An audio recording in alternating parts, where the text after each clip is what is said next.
La última parte veremos las relaciones que se establecen entre las palabras por su significado. Tenemos, para empezar, dos relaciones. Irrelevante, insignificante.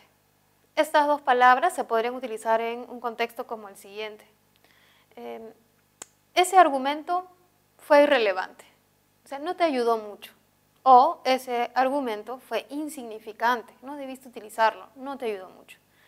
Aquí las dos palabras empleadas tienen la misma función. Nos indican que algo no tiene gran importancia, tienen el mismo significado. Cuando las palabras se relacionan, existe relación entre ellas, porque su significado es similar, el significado es similar, significado similar, se dice que las palabras son sinónimas. Aquí, por ejemplo, la relación se denomina sinonimia. Nosotros tenemos muchos sinónimos en nuestra lengua. Por ejemplo, la palabra lengua e idioma son sinónimos. Pero hay una diferencia entre lengua e idioma. Idioma tiene un carácter político, un carácter de oficial de una lengua. Es decir, que todas las actividades públicas se van a realizar en esa lengua. Entonces, hay grados de sinonimia. Se puede decir que no siempre existe una sinonimia absoluta, siempre va a haber una diferencia. Por ejemplo, entre borracho y picado, podríamos decir que son sinónimos, pero existen matices diferentes. Esa es la sinonimia, cuando dos signos lingüísticos se relacionan por el significado similar o parecido entre ellos. Tenemos también otro tipo de relación, como frío-caliente, o frío-tibio, o frío muy frío. Vendedor-comprador, puntual-impuntual, acatar, rechazar. Esto es un caso, es un tipo de relación semántica llamada antonimia. Y las palabras se van a llamar antónimas, ¿no? Antonimia. La antonimia consiste en que yo tengo dos elementos, el elemento A y el elemento B, y suponen que los dos elementos forman lados opuestos de una escala, por así decirlo. Se oponen. ¿Ya? La relación es de significados, voy a abreviar así significados, opuestos, no diferentes. Hay diferencia, son significados diferentes, son significados opuestos. Frío, caliente, se oponen. Podríamos decir, en verano yo prefiero un té frío, pero en invierno prefiero un té caliente. La característica de este tipo de antónimos, de frío-caliente, es como si fuese una escala de temperaturas. Si yo tengo frío y por allá está caliente, supone que hay un punto medio, tibio, ¿no? O más o menos caliente, o podríamos decir varias expresiones para tratar de indicar qué es lo que queremos. Cuando este tipo de antonimia ocurre, cuando hablamos de escalas, la antonimia se llama antonimia propia. Lexical propia se le llama, exactamente. Una vez vino en un examen la palabra amarillo y blanco. Y no vino amarillo negro, porque nosotros podríamos decir blanco, amarillo, no sé, blanco, crema, amarillo, anaranjado, azul, hasta llegar al negro. Entonces, si venía blanco, negro, todos hubiesen marcado bien de repente, pero vino blanco, amarillo. Recuerden que la antonimia es aquella que se establece entre dos puntos, entre A y B como opuestos, pero cuando se trata de la antonimia propia podría haber un punto C al medio, o podría haber D, o E, o F. Entonces la relación de antonimia se va a establecer entre A y D, o entre A y B, o entre cualquiera de ellos. Entonces si a mí me dicen blanco, amarillo, tengo que marcar esa si me piden antonimia propia, lexical propia. También he venido en algún examen, recuerdo, lo siguiente. Por ejemplo, oeste. Este-oeste. ¿Por qué se dice que es antonimia propia? Si yo me ubico al este o al oeste, ¿no? Al oeste y al este, se supone que hay un punto medio, el centro, ¿no? Donde yo estoy. Entonces, también es antonimia propia porque hay un punto medio. Siempre que hay un punto medio de una escala, vamos a tener antonimia propia. El siguiente caso es la antonimia que existe entre vendedor y comprador. Por ejemplo, Las personas que venden tamales o venden hojas, venden con la finalidad de que llegue un comprador. Entonces, la palabra vendedor, ese término, ese signo lingüístico, va a necesitar de la presencia de la palabra comprador. La relación que se establece entre estos términos es de reciprocidad. Por eso la antonimia se llama antonimia recíproca. Tiene que existir ese término para que tenga sentido que exista la palabra vendedor. Tenemos también la siguiente, que es puntual e impuntual. Estas palabras son antónimas, pero no porque se haya creado una nueva palabra, ¿no? Vendedor, comprador son palabras diferentes. Puntual e impuntual tienen la misma raíz. Lo único que ha pasado es que se ha añadido un prefijo de negación. Como tienen la misma raíz, ya no puede ser antonimia lexical. No es ni lexical propia, ni es lexical recíproca. Esta antonimia, debido a que tiene un morfema derivativo, y los derivativos son siempre gramaticales, no son lexicales, esta antonimia se llama antonimia gramatical. Y para terminar, presentamos un siguiente caso de antonimia como acatar y rechazar. Por ejemplo, a nosotros nos dicen, la profesora ha tomado cierta decisión en el salón, va a cerrar la puerta a los estudiantes que lleguen media hora después. Primera sesión, ¿aceptan o no? Ah, sí, profesora, está bien, acatamos. Pero vamos al siguiente salón y dicen, no, nosotros rechazamos por completo esa postura, profesora. Nosotros podemos ingresar hasta una hora después. Entonces podemos ver que hay dos aulas diferentes o hay dos propuestas diferentes, dos comportamientos diferentes. Si yo acato, yo ya no rechazo. Y si por el contrario yo rechazo, eso significa que no estoy acatando. Estas dos acciones se excluyen. O bien yo acato o bien rechazo. Son excluyentes. Y cuando la relación es de exclusión, la antonimia se llama lexical complementaria. Complementaria.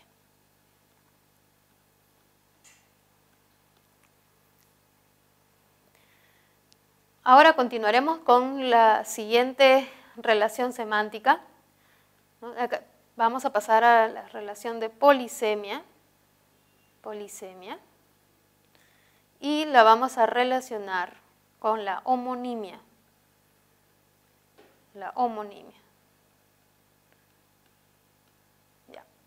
La polisemia es una característica que tienen palabras complejas. ¿Ya? Una palabra compleja va a tener diversos significados. Diversos significados. Una palabra compleja puede tener muchos significados. Así, muchos significados que se pueden ir ampliando. Acá estaría la palabra al centro, ¿no? Que puede ir adquiriendo nuevos y nuevos y nuevos significados.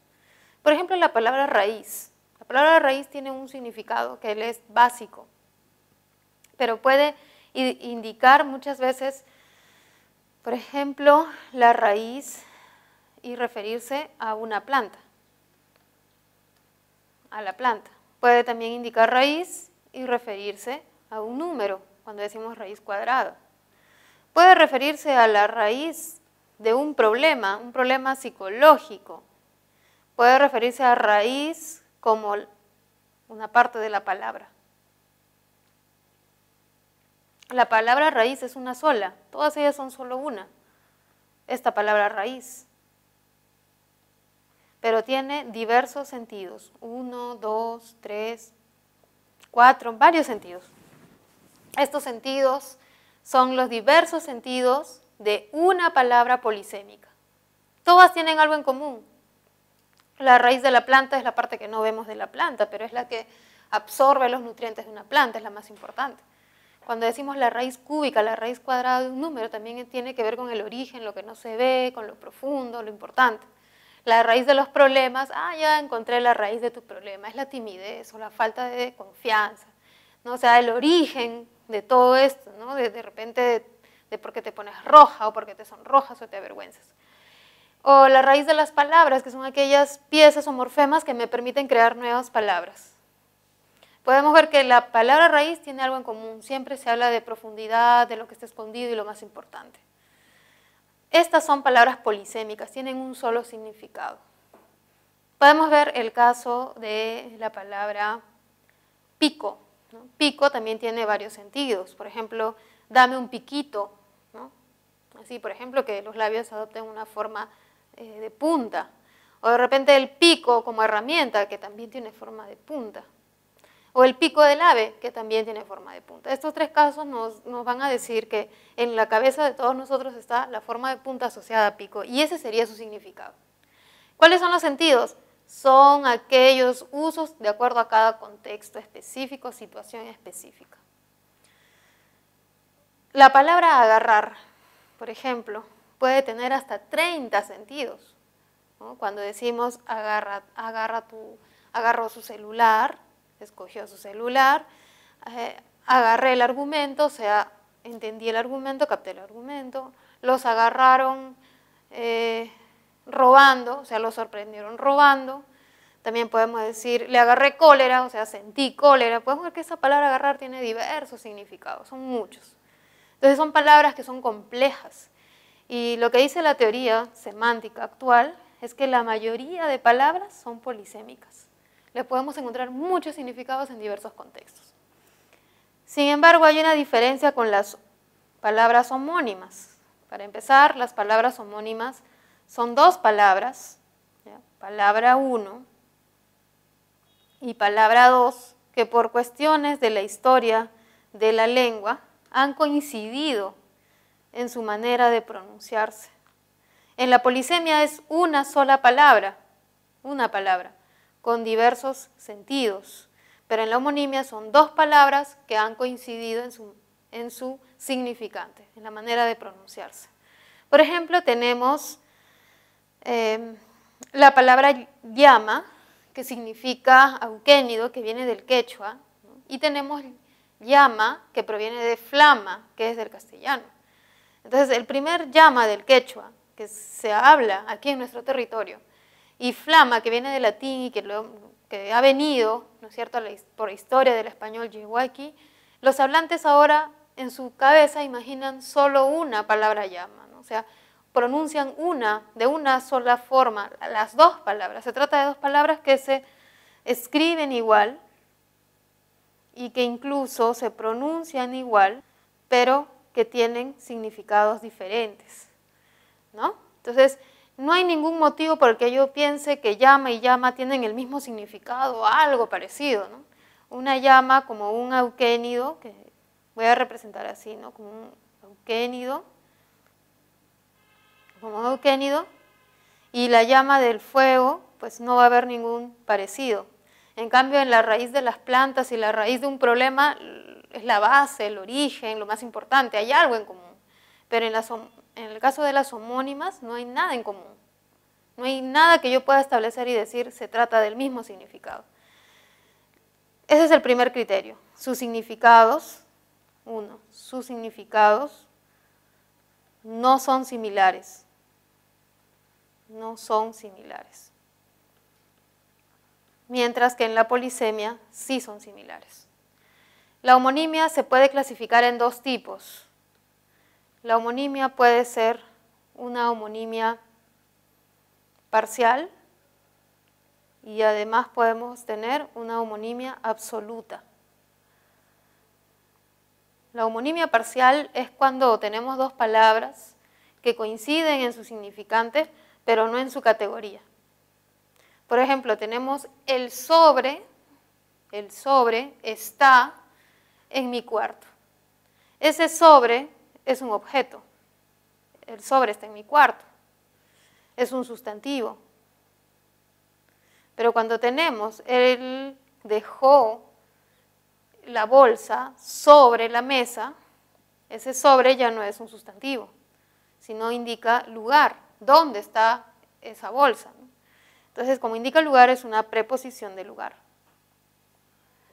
Cuando encontramos una palabra, o sea, dos palabras diferentes, ¿no?, que no tienen nada en común, son homónimas, y cuando pertenecen a clases de palabras diferentes, sustantivos, preposiciones, verbos, se trata de parciales. absolutas cuando pertenecen a la misma categoría. Por ejemplo, tenemos el bate con V, que sería pues un poeta, y bate con B, que sería un palo. En ambos casos se trata de sustantivos. ¿Cómo lo sé? Porque siempre se acompañan de artículos, él y el bate y el bate. Cuando tenemos de la misma categoría gramatical, o sea, son sus dos sustantivos, dos verbos, dos nombres, es homonimia absoluta. Cuando son de diferentes categorías, es la homonimia parcial. Un siguiente caso de homonimia es la homonimia paradigmática, aquella que ocurre en verbos. Debido a que no podemos, el castellano no tiene tantos morfemas flexivos para cada uno de los tiempos, modos verbales, a veces se repiten. Y vamos a encontrar, por ejemplo, estudiamos, cuando tenemos la idea de presente, para el tiempo presente, podemos decir, nosotros estudiamos todos los días. O para la idea de pasado, ayer estudiamos lenguaje, con la idea de pasado. Entonces esto hace que la palabra estudiamos sea ambigua, porque no sabemos si es pasado o presente muchas veces. O cuando tenemos estudian, que puede indicar ustedes. ¿Quiénes estudian?